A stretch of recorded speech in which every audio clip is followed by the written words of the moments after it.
Assalamualaikum warahmatullahi wabarakatuh. Selamat datang kembali di channel Pen Invasion, channel yang menyuguhkan video cerita bergambar seputar misteri. Simak terus video dari kami.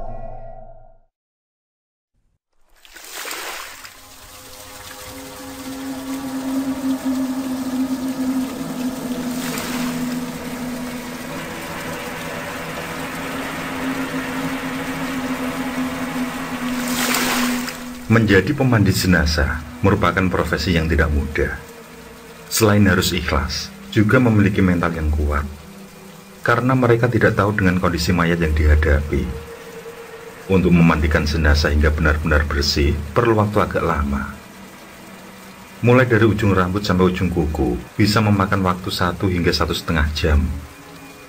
Terpenting pula, jenazah yang dimandikan harus berjenis kelamin sama. Pengakuan dari para pemandi jenazah, biasanya sebelum mendapat job memandikan jenazah, mereka sering mendapatkan firasat. Misalnya, bermimpi pada malam hari didatangi jenazah yang bersangkutan. Dan di pagi harinya, yang bersangkutan meninggal dunia. Inilah dua kisah pemandi jenazah dari dua sisi yang berbeda. Kisah mistis pemandi jenazah.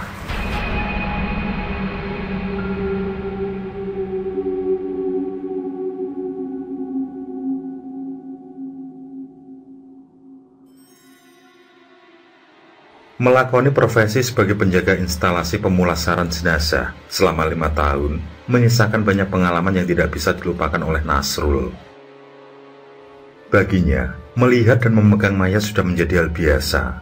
Meskipun bagi orang umum, kamar mayat selalu identik dengan hal-hal yang menakutkan. Pemikiran pasti tertuju ke sebuah tempat di sudut paling ujung sebuah rumah sakit, di mana ruangan itu biasanya sempit dan menyeramkan.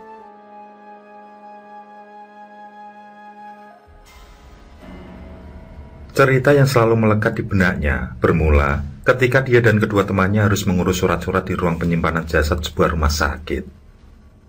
Jenazah dari lelaki muda tersebut memang sudah beberapa hari diletakkan di sana, dan tidak ada satu orang pun yang mengambilnya. Keluarga lelaki tersebut ternyata memang sudah menyatakan jika mereka tidak bersedia mengurus jenazahnya. Entah alasan apa yang membuat pernyataan semacam itu keluar. Sebagai seseorang yang berprofesi sebagai pengurus jenazah, Nasrul pun harus menjalankan kewajibannya. Dia terlebih dahulu mengisi beberapa dokumen sebelum mengambil jasad tersebut. Meski telah terbiasa berurusan dengan jenazah, namun entah mengapa saat itu ia merasakan hal yang berbeda. Nasrul merasa sedikit gugup sehingga dia pun tidak henti-henti berdoa. Dan benar saja, ketika menarik laci mayat tempat jenazah disimpan, dia mendapati situasi yang membuat bulu kuduknya berdiri. Kondisi wajah lelaki muda itu tampak menyeramkan, dengan wajah berkerut dan lidah menjulur seakan menahan kesakitan yang teramat sangat. Terdapat juga bekas lebam akibat jeratan di lehernya. Hal lain yang membuatnya bergidik adalah jasad itu seakan-akan menatapnya dengan tajam. Keanehan kembali terjadi ketika Nasrul dan kedua temannya hendak mengangkat jenazah ke atas kereta jasad. Masing-masing dari mereka memegang anggota tubuh jenazah, tapi sama sekali tidak terangkat. Sosok tubuhnya terasa sangat berat, meski badannya tidaklah gemuk. Berat jenazah tersebut terasa tidak normal, sehingga Nasrul dan rekannya harus merasakan sakit di sekujur tubuh demi bisa mengangkat ke atas kereta. Semua mengheningkan cipta sambil berdoa, kemudian diakhiri membaca Al-Fatihah. Setelah itu jasad pun mampu terangkat, meski masih terasa berat. Keanehan ternyata tidak berhenti sampai di situ saja. Tuhan nampaknya benar-benar ingin menunjukkan kuasanya. Saat menyucikan jenazah, najis yang keluar dari dubur teramat banyak dan tanpa henti. Nasrul berusaha terus mengurut perut jenazah tersebut agar sisa kotoran dalam tubuhnya bisa dikeluarkan. Namun kotoran tersebut nampaknya tidak bisa habis. Setiap jenazah digerakkan, setiap kali pula itu najisnya kembali keluar. Hingga akhirnya Nasrul terpaksa menyumbat dengan kapas sebanyak mungkin agar proses mengurus jenazah bisa berlanjut. Setelah itu, berlangsung proses menghafani. Namun perasaan lega hanya sebentar saja hadir. Sekali lagi, Nasrul diuji ketika mendadak darah mengalir dari mulut dan hidung jasad.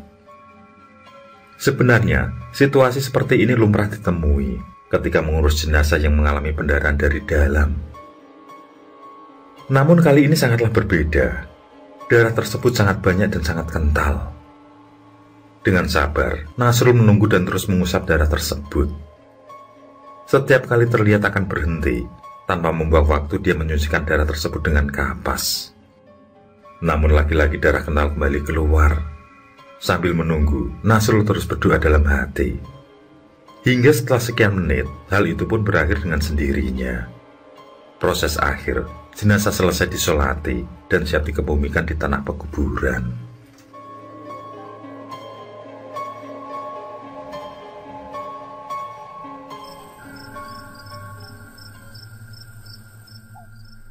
Keadaan mencekam berlanjut di malam berikutnya, di mana Nasrul menemui hal-hal mistis yang tidak biasa. Di saat tengah malam, dia terbangun dari tidur karena dikejutkan suara tangisan seorang lelaki. Saat menengok keluar jendela, lelaki muda itulah yang terlihat di seberang jalan.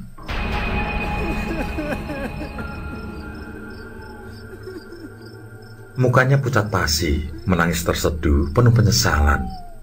Nasrul tidak tahu harus berbuat apa. Dia hanya bisa pasrah dan berdoa, semoga tidak terjadi hal buruk atas dirinya. Setelah beberapa saat, doanya pun terkabul. Sosok tersebut lenyap dengan sendiri. Namun bukan malam itu saja Nasrul dihantui. Dia diteror hingga 11 malam berturut-turut. Meskipun begitu, Nasrul tidak mencoba mencegah dan meminta bantuan orang lain ataupun orang pintar.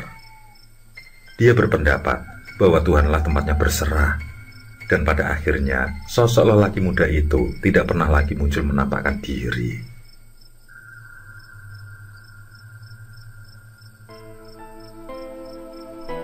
Setelah ditelisik, lelaki tersebut diketahui meninggal dengan cara menggantung diri di kipas yang berada di atap kamarnya. Dia merasa patah hati karena sang kekasih pergi meninggalkannya dan malah lebih memilih untuk menikah dengan orang lain. Padahal usia lelaki tersebut masih terbilang sangat muda, yakni 20 tahun. Nasrul menceritakan pengalaman ini dengan tujuan agar orang-orang mampu mengambil hikmah bahwa bunuh diri sungguh sesuatu yang sangat dibenci oleh Tuhan.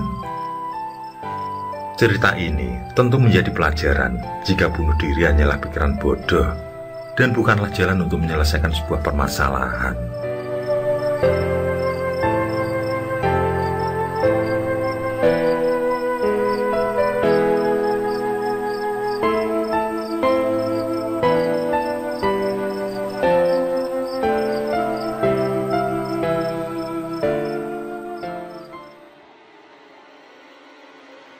Kisah mistis saat memandikan jenazah juga dialami oleh Mbok Sum, seorang pemandi jenazah di salah satu kampung di bawah kaki Gunung Salak. Mbok Sum ini sudah lama berprofesi sebagai pemandi jenazah di kampungnya. Suatu hari, Mbok Sum menerima kabar duka bahwa ada seorang perempuan janda beranak satu tetangga desanya yang meninggal dunia. Sebelum meninggal dunia diketahui kalau perempuan ini bekerja di ibu kota untuk menghidupi anak sematawayangnya. Namun, secara tiba-tiba dia pulang dalam keadaan sakit. Saat pulang, perempuan ini sudah dalam kondisi memprihatinkan. Dia tidak mau makan, matanya sayu, kulitnya berwarna kuning agak bersinar, dan perutnya membesar. Diagnosis dokter menyebutkan kalau dia menderita penyakit liver akut. Setelah beberapa bulan bertahan dari penyakit yang mendera, perempuan yang masih berusia 30 tahunan itu akhirnya menghembuskan nafas terakhir.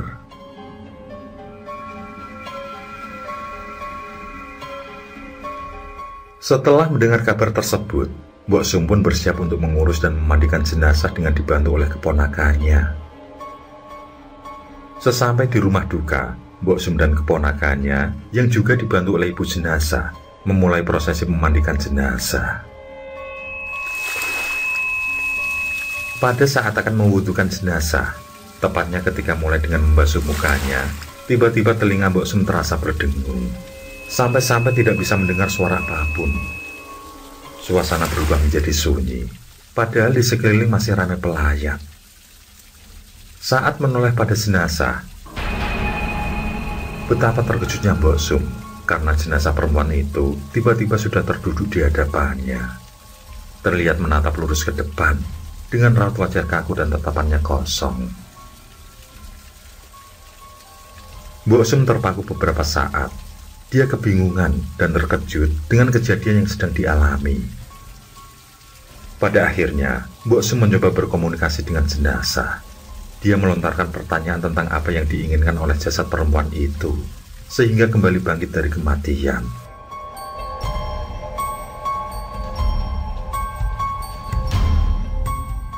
Kemudian, jasad tersebut menjawab dengan suara yang lirih, bernada datar dan pelan. Dengan jelas, Mbok Sum menangkap kalau dia ingin agar jasadnya disempurnakan. Usai jawaban terlontar, Mbok Sum merasa pundaknya ada yang menepuk, dan Mbok Sum pun seperti tersadar dari lamunan. Dia kembali merasakan suasana sudah kembali ramai tidak hening lagi. Sedangkan jasad perempuan tersebut sudah terlentang kembali. Seperti mendapat bisikan, lantas Mbok Sum meminta pada ponakannya agar dicarikan daun kelor. Tanpa membantah, sang keponakan langsung beranjak mencari apa yang dipinta.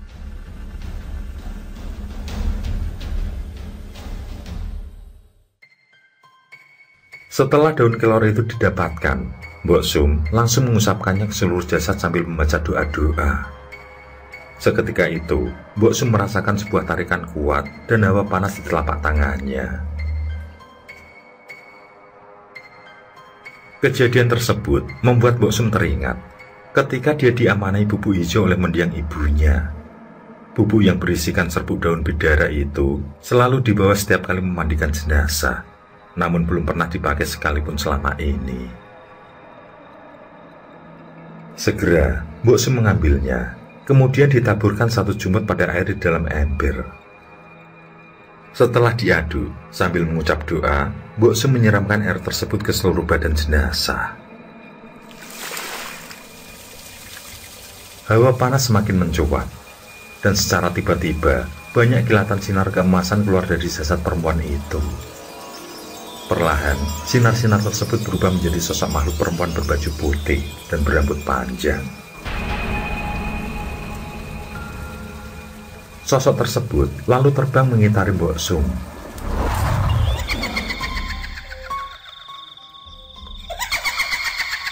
Disusul terdengar suara tawa bercampur tangis dan teriakan yang memegahkan telinga. Bahkan salah satu dari sosok tersebut mencoba mencekik Mbok Sum. Sontak saja dia ketakutan dan tiada henti mengucap doa. Mungkin berkat doa tersebut, secara perlahan hawa panas pun mulai mereda, dibarengi dengan bunyi beberapa benda kecil berjatuhan ke lantai. Setelah diamati, ternyata benda yang bertaburan itu adalah berupa butiran emas.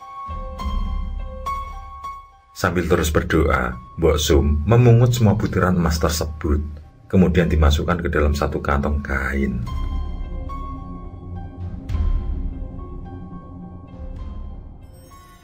Setelah suasana benar-benar tenang, Mbok Sum meminta keponakannya untuk membuang benda tersebut ke pertemuan 9 arus sungai. Akhirnya, prosesi memandikan jenazah dan mengurus jenazah pun selesai, dan jasad dapat disolatkan dan dikebumikan dengan layak. Sampai saat ini, Mbok Sum masih merahasiakan kejadian tersebut pada keluarga yang bersangkutan. Dia memegang prinsip, tidak akan membuka aib sekecil apapun pada jenazah yang diurusnya. Menurut Mbok Sum, Kejadian yang akan selalu diingatnya itu bersumber dari benda bertuah berupa susu. Perempuan yang diketahui bekerja sebagai pemandu karaoke di ibu kota itu telah memasang susuk di beberapa bagian anggota tubuhnya. Beruntung, Mbok Su memiliki bekal dalam urusan ilmu gaib dari almarhum ibunya, yang juga berprofesi sebagai pemandi jenazah semasa hidup, sehingga dia mampu menyapu serta membuang semua susuk, yang membuat arwah perempuan tersebut beristirahat dengan tenang.